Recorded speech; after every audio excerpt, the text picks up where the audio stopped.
I want to introduce Katherine Bliss, and Katherine is the Deputy Director and Senior Fellow with the CSIS Global Health Policy Center and directs its project on global water policy.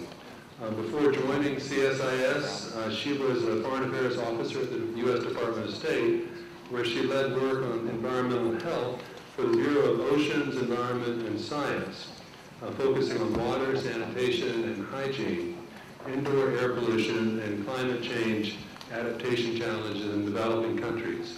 She's also an adjunct professor at Georgetown University. And we've asked Katherine to give us a kind of a response from an expert point of view to this quite varied range of films that we've just seen and put that into some context. I think here we have films on topics as diverse as the recent floods in Pakistan, the shrinking lake and threatened ecosystem in China, water wars in the southeast United States, and Bangladesh slum dwellers' lack of access to water and sanitation. Yet, despite the intensely local approach that each film takes, they masterfully document the fact that water is a highly integrated and multi-sectoral issue, whether we are talking about drinking water and health, water for agriculture and food security, or how to balance viewing water as a short-term resource with a longer-term perspective on the need to protect biodiversity and fragile ecosystems. Through the images we've seen tonight, we learn about the ways in which people around the world, from slum dwellers and subsistence farmers in Asia to oyster harvesters and federal judges in the U.S. Southeast, negotiate such issues as water access and water use. And so I think these films really do a wonderful job of bringing the magnitude of global water issues down to a human scale without losing sight of the much broader context, the much broader economic and geopolitical factors that influence and determine how decisions about water are made. So let me just take a moment to put the issues we've seen so beautifully captured tonight into broad global context. I think many of you know the numbers. Almost 1 billion people worldwide live without access to an improved drinking water source, such as a well or a tap. About 2.6 billion people live without access to an improved sanitation facility, such as a toilet or a pit latrine.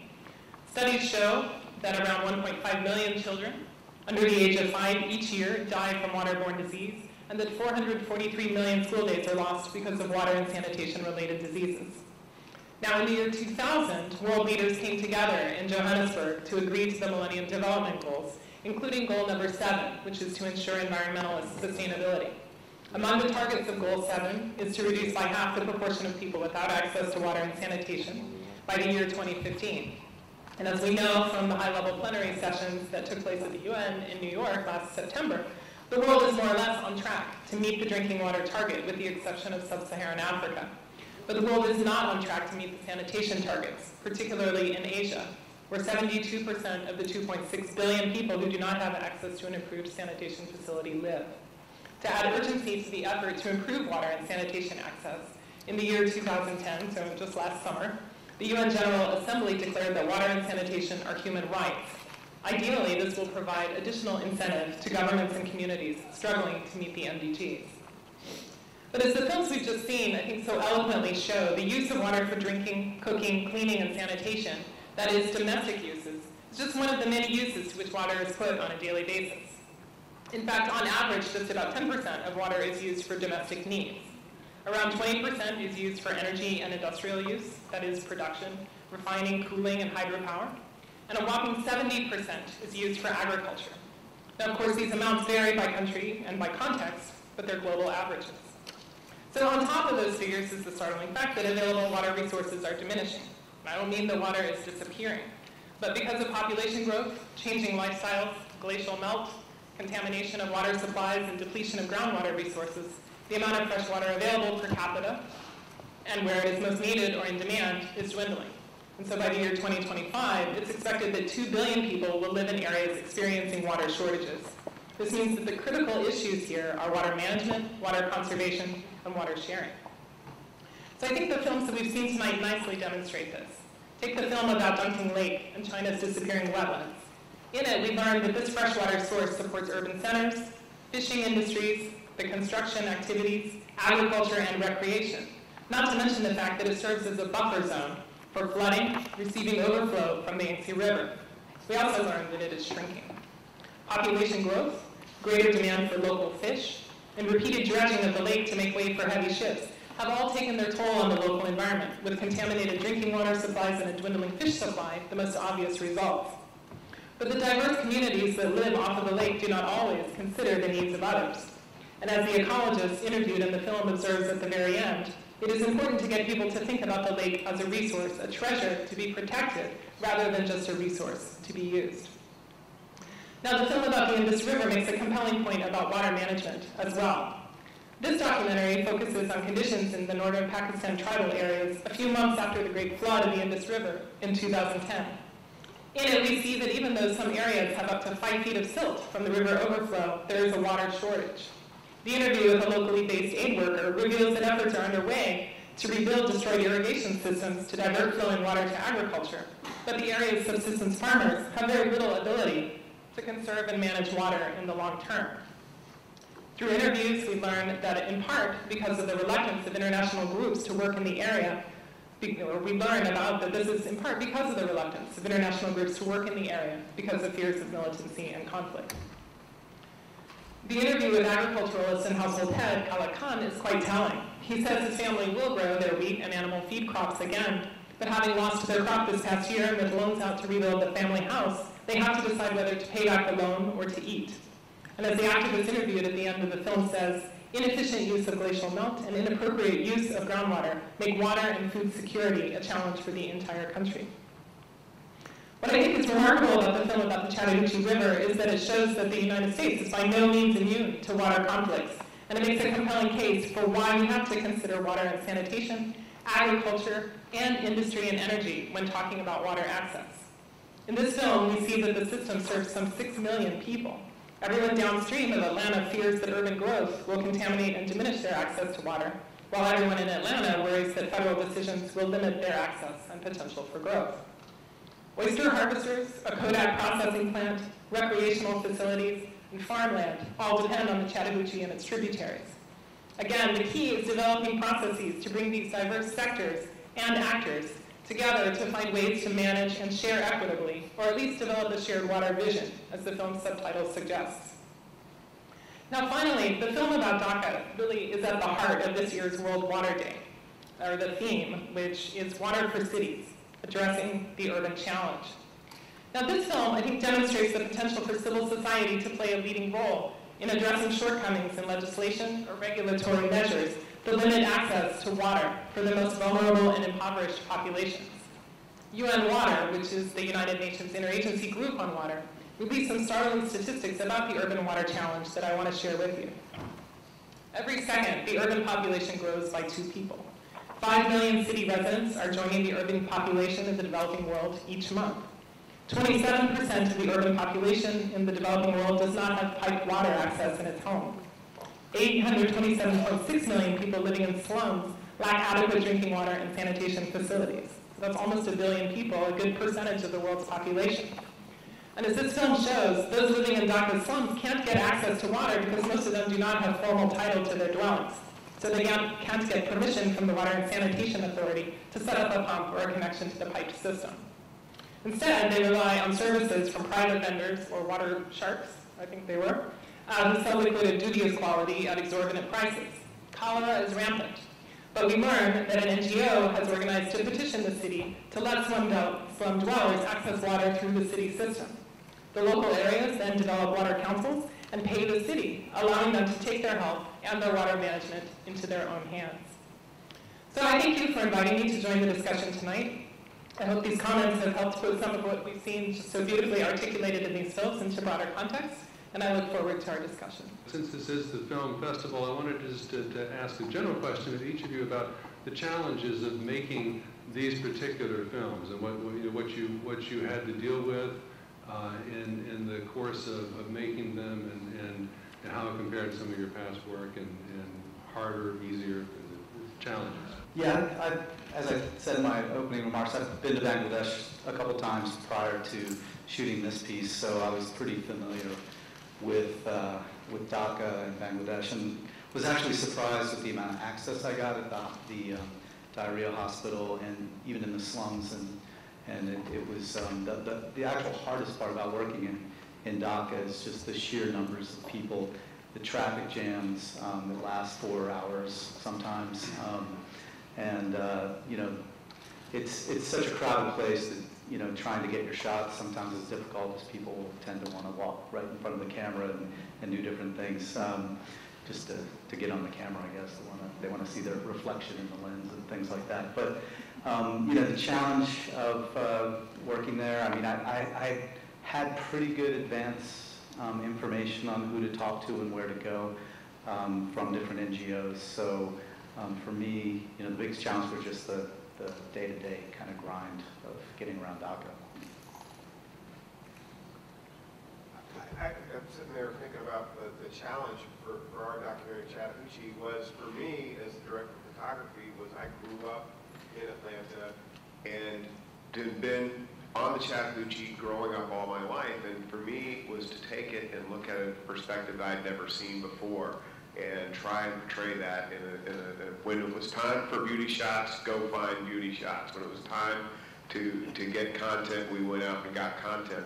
So that to me was one of the biggest challenges, was to look at something new, in a new, fresh look. I think also one of our first challenges, we actually raised the money for this film. So we actually started that back in 2007, and it aired in October of 2010. So, I mean, and a good year of that was literally knocking on doors and trying to find people who were interested in this subject.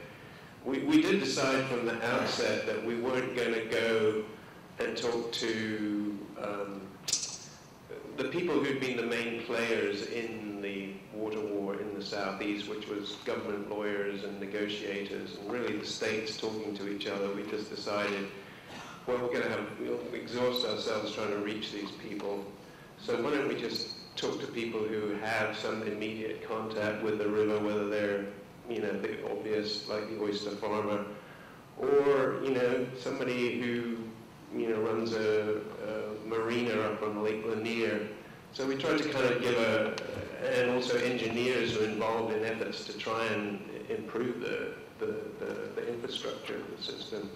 So I think that was we finding interesting people to talk about the issue was a challenge. Well, for me, the biggest frustration, and I think most filmmakers and most reporters share this, is just not having enough time to really do what you need to do, to talk sufficiently to sufficient numbers of people. And if you're working in the tribal areas of Pakistan and your origins are in India and you're working for an American television crew, you do not want to overstay your welcome in this region. So it had to be sort of a surgical hit in and out. And so I don't know what else we might have been able to get had we been able to linger much longer. But this surgical hit into this province lasted about 45 minutes until our Pakistani fixers told us it was time to leave. The other side is a challenge in general with this kind of work, particularly on kind of non-celebrity, non-sexy topics, non-straight conflict, is placement and getting the, you know, finding outlets to show the work. We started out first knowing where our outlet was going to be Georgia Public Broadcasting, and that's the way that we went to sell it to our funders. If we did not have that, we would not have been able to start the process. Every funder wants to know, we're going to give you money, but where's it going to go? So that's where we started out first. So then we would tell people, here's our story, here's our idea, and then they'd ask that question, we've got that problem solved, here's where it's going to go. And then after it's aired, it's one of their highest rated programs in recent memory, and we were part of their fundraising. The state of Alabama has picked it up, the state of South Carolina, and 8 stations in Florida have picked it up. So we helped out our funders. We've done reports back to our funders. They're very happy. And that's the key and the hard part. First, find where it's going to go, tell them where it's going to go, and when they give you the money, deliver.